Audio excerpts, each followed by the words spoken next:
Well, thank you.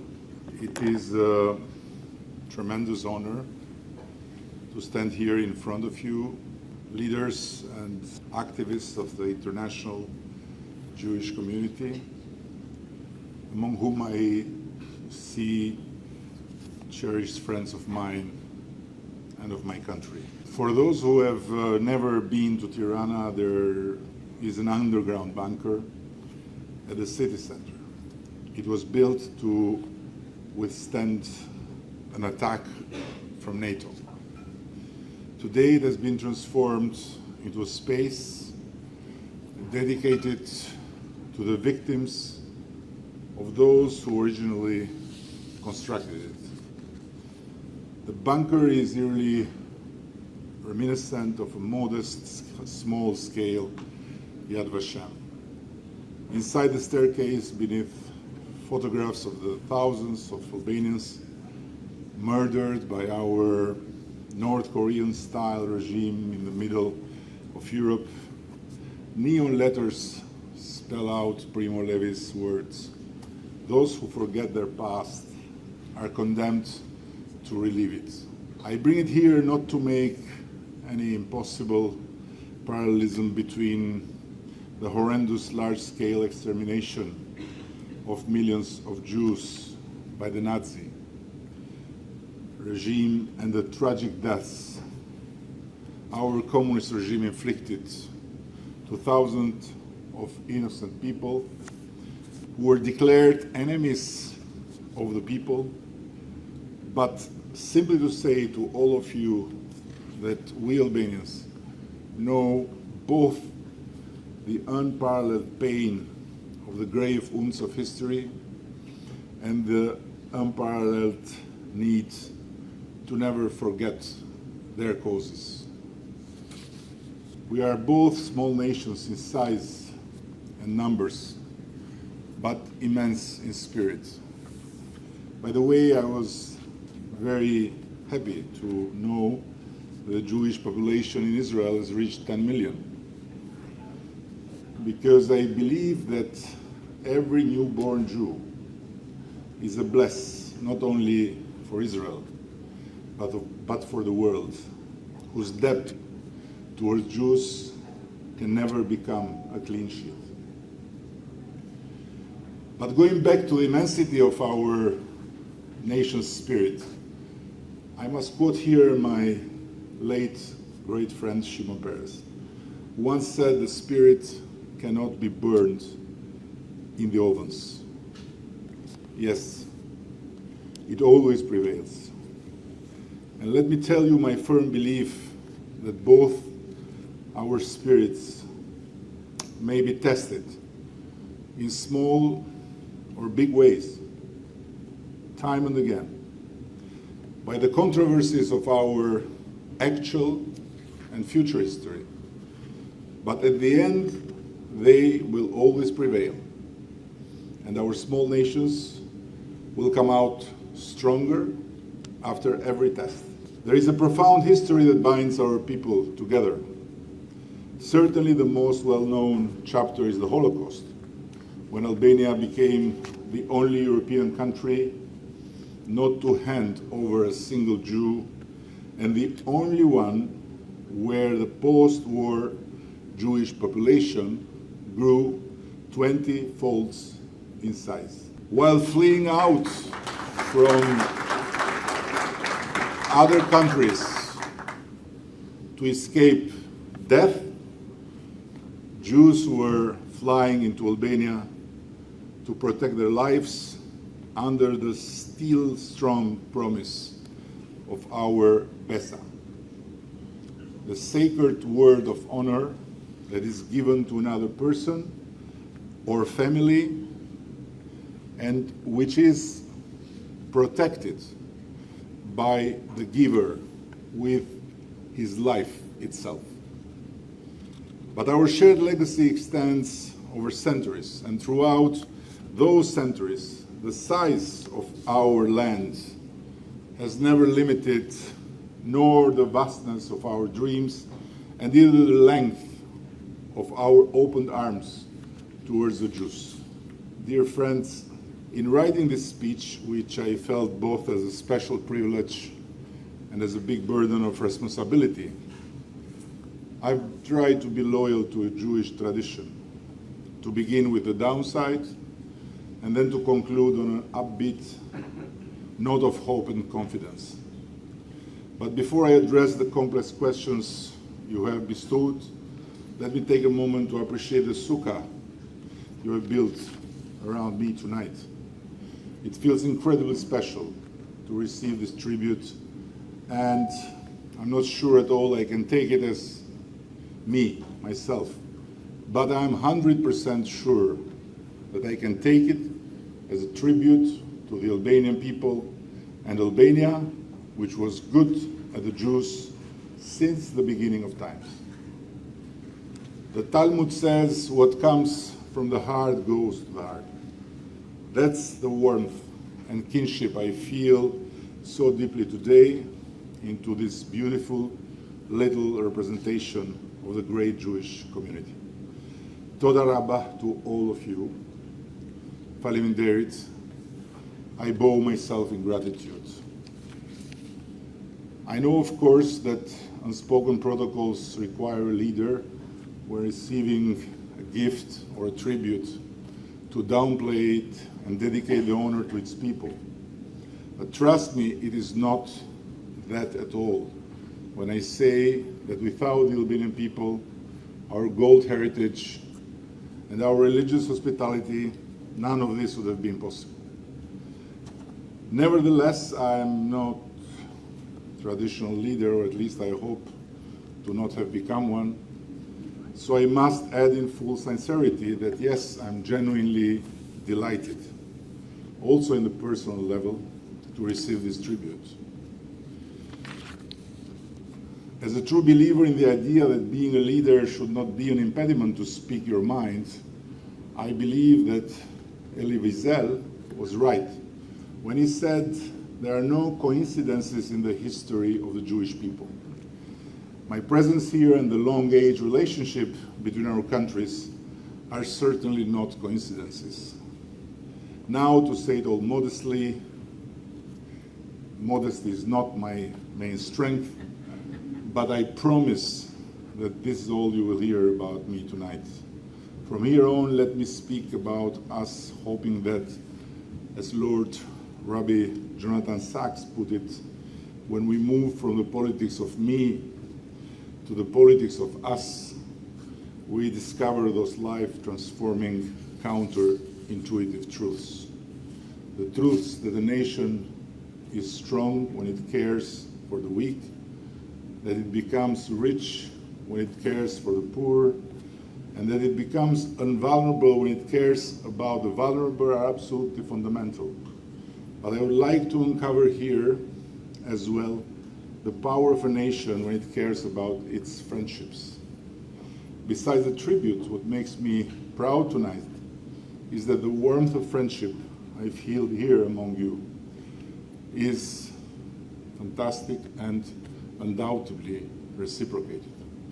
It was certainly the case last week when President Isaac Herzog became the first Israeli president in history to visit Albania and get a taste of our hospitality.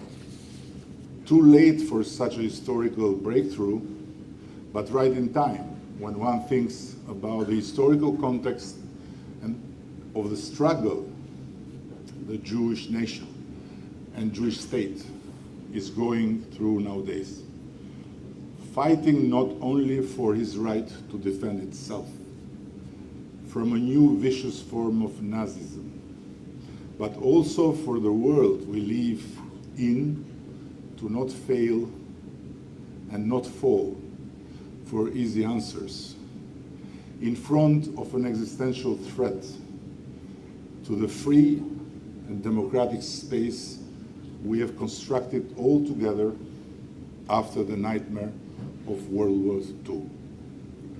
I like to underline a detail that will make the second half of my speech much easier. Among other, Mr. Herzog laid a wreath at the Holocaust Memorial in Tirana, together with our religious leaders. Yet the real news was not that they met. It was that no one in Albania even wrote about this meeting. In a country where the heads of the Sunni Muslim majority, Bektashi, a Sufi Shia moderate order, Christian Orthodox and Catholic communities regularly meet and celebrate each other religious festivities, the President of Israel is simply as normal as not newsworthy. This unity among our religious leaders and religious communities is not a publicity stunt. It is embedded in our DNA. It reflects a religious understanding and well-being that is so special in this turbulent and confused world, a blessing we cherish. Albania has always been like this, and explains also why we have been so able to enact policies of peace, dialogue, and tolerance towards our neighbors, and also the minorities within our territory, who never ever suffered any type of ethnic or religious discrimination.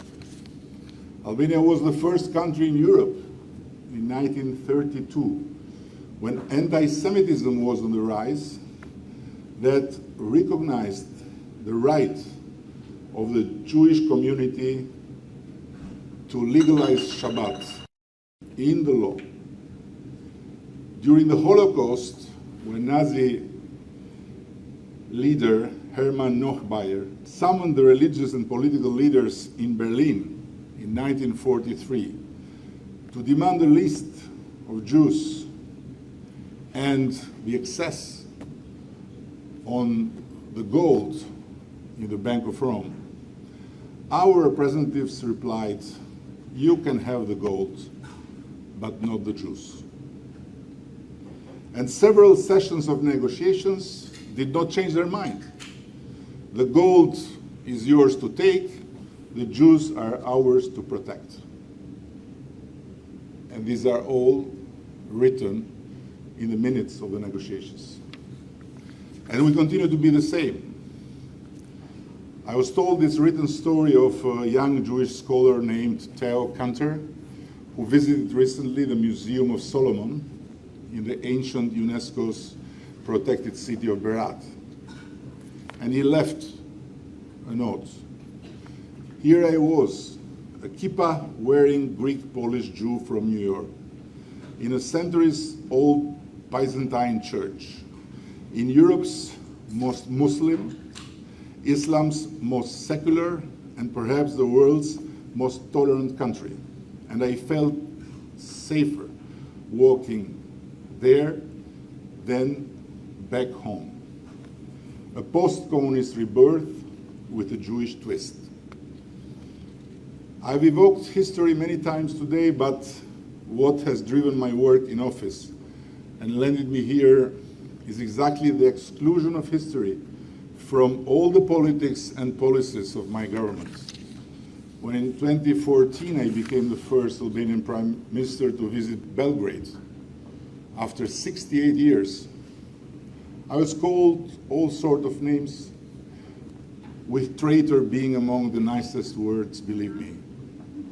Albanians can be quite colorful when they want to curse you. My mom has passed away, but she will remember very well. Yet I will never waver in my conviction that for Albanians to grow and prosper as a proud nation, and for Albania to stand still as a role model small state, it is of essence to look and learn from the past with the eyes of the future, and never let the future to be imagined with the eyes of the past.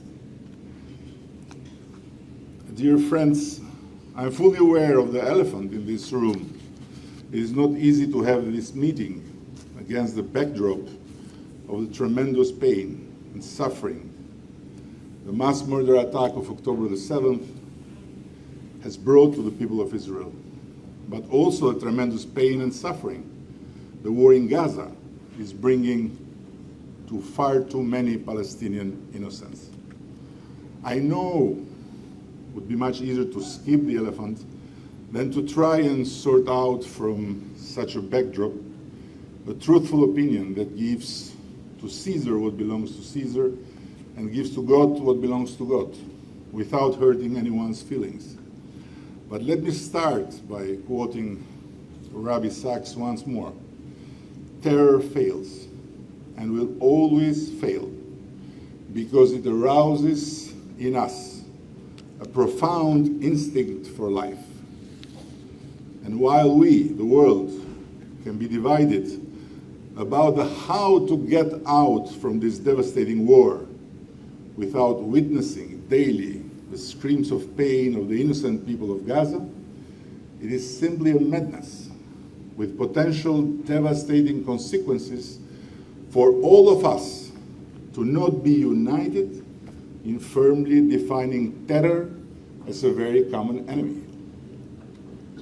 Asking for proportionate answer to terror is asking not only for something unrealistic, but for coexisting with terror by recognizing terrorists as legitimate counterparts to be appeased and not as common enemies to be defeated. There is a history in the holy books. A lioness once took her little cub on a walk for instruction on the facts of leonine life. Said the mother, "We lions are kings of the animal world and can overpower any other creature. Even human beings are not secure, but they are at our mercy. You have never need to fear anyone." As they walked, they passed a monument showing Samson tearing up a lion. "But mother," said the shocked cub, "didn't you just tell me that we can overwhelm even humans and need never be afraid?" "Yes," she replied. "The monument proves it. Were this to occur commonly, they would not put up a monument." Terrorists do have their monuments. 9/11, October the 7th, but they should never have their victories over our common humanity.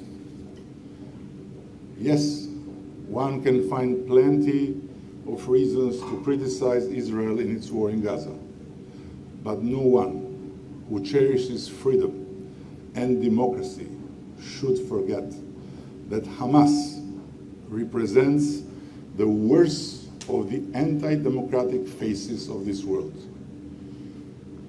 So what many who call Gaza an open-air prison have to be told is that the guardian of the prisoners within that prison is Hamas, is not Israel.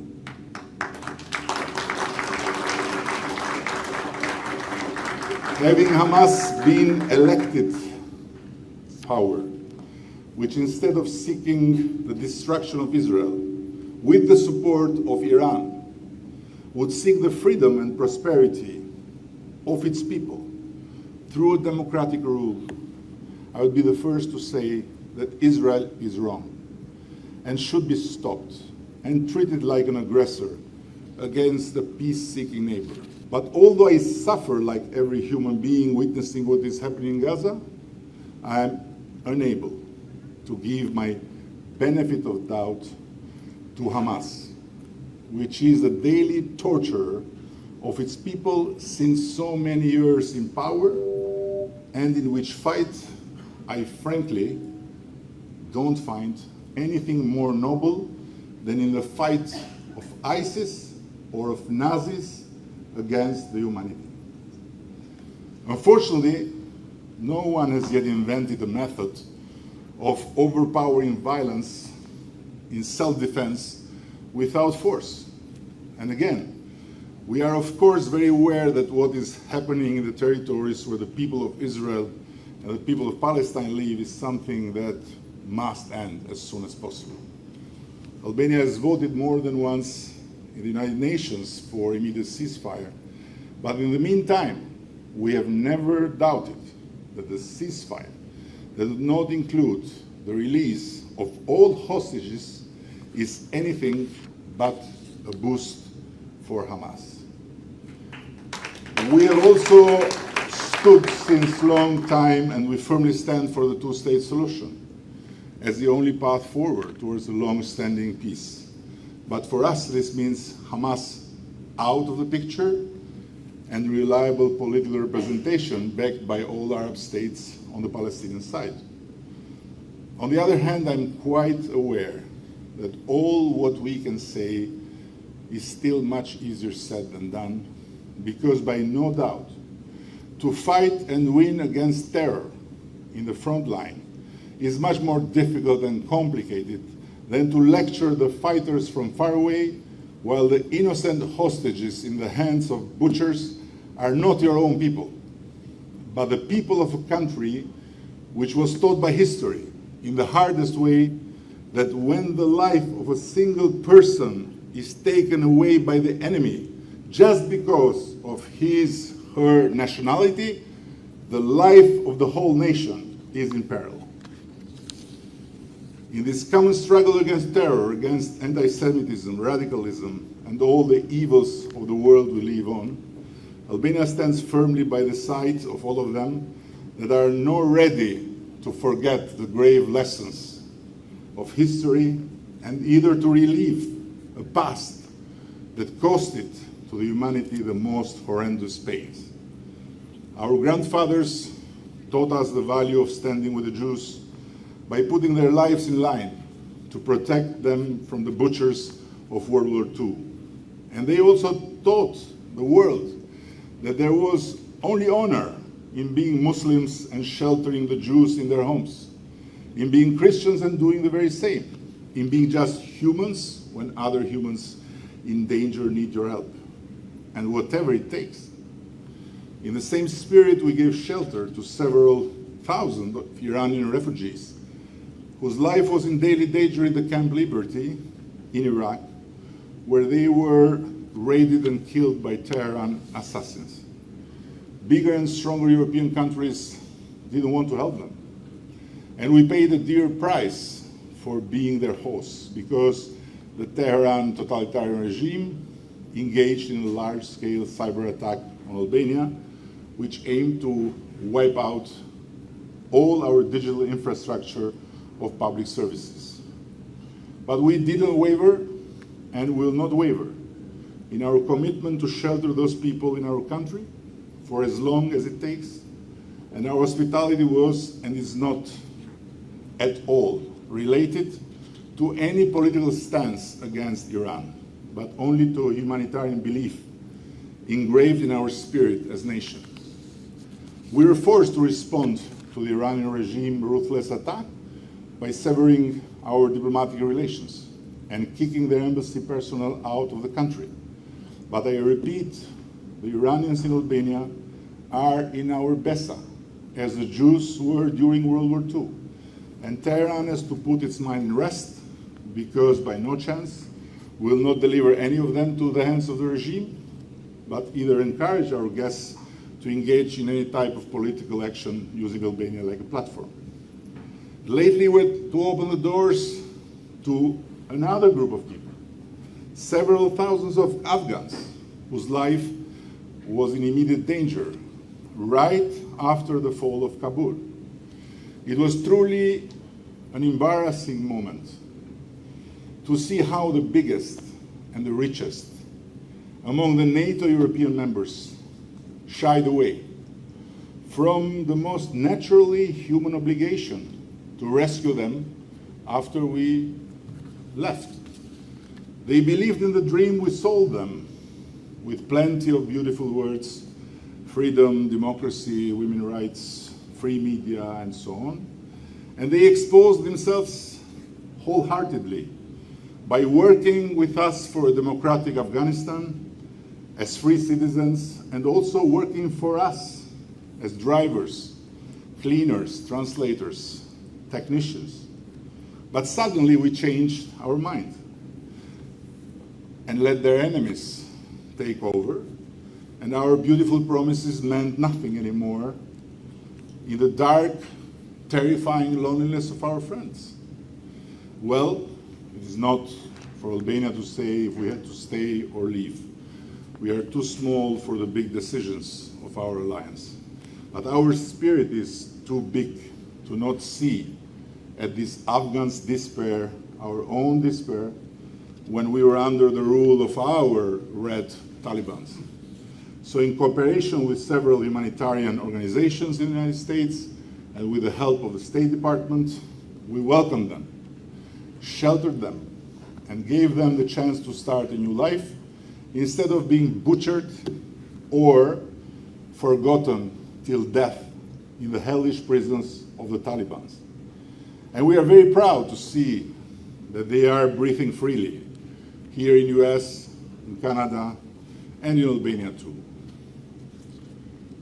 My friends, Albania stands today in the world stage with pride after having passed from a dark past of a very ruthless dictatorship to a long journey of democratic transition, during which we suffered a lot, the prejudices of the outside world and the stigma of poor criminals.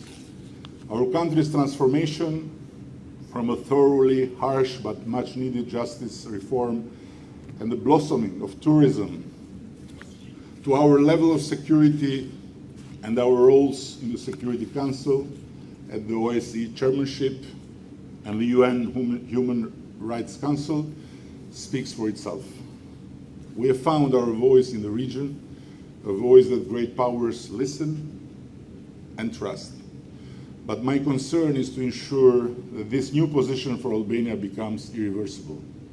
We want stronger friendships with all our natural friends. Our strategic allies are the United States and the European Union, which is the bless of our region that otherwise could forget about democratic state building and prosperity. We have strategic partnerships with Italy, Turkey, and Greece. These are our neighbors. You can imagine, it's not easy, but they are our friends. We want stronger and stronger ties with Israel. We want stronger partnerships with the Arab world and have strengthened a lot our partnerships with the United Arab Emirates, which is a very inspiring place with a visionary, peace-seeking, progressive leader that comes one in a lifetime. And as well with Saudi Arabia, whose reform drive and seek for progress under another visionary leader have brought us much closer than before. We do not want conflicts or nationalist grunts in the region. We aim to promote not just by words, but by our example only peace, regional cooperation, and always, always, always dialogue instead of muscle shows. A lesson my grandmother taught me rings always true to me when I think about foreign policy. Happy neighbor, happy home. I believe that if we remember that God is on our side and also on the other side, we stand a chance of realizing that under heaven's eye, we are all on the same side, the side of humanity. Writing that human greatness does not lie in wealth or power, but in character and goodness, and that all of us are born with a basic goodness, did not save Anna Frank. But as Simon Wiesenthal underlines, for evil to flourish, it only requires good men to do nothing. Rosh Hashanah, the Jewish New Year, a time for reflection, renewal, and new beginnings, is approaching fast. It is a reminder that even in the face of hardship and turmoil, there is always an opportunity to start anew. Rosh Hashanah teaches us that the past does not define our future. Instead, it urges us to embrace the promise of what lies ahead with hope and determination. Just as the shofar's call awakens the spirit within us, let this moment awaken our resolve to build a world where peace, tolerance, and understanding are not mere aspiration, but realities we actively create. And part of it is standing always firm against anti-Semitism, Islamophobia, and all forms that evil uses to confuse the world. Once more, thank you. And by the way, thank you for being the highlight of this otherwise grim trip to the UN General Assembly. Thank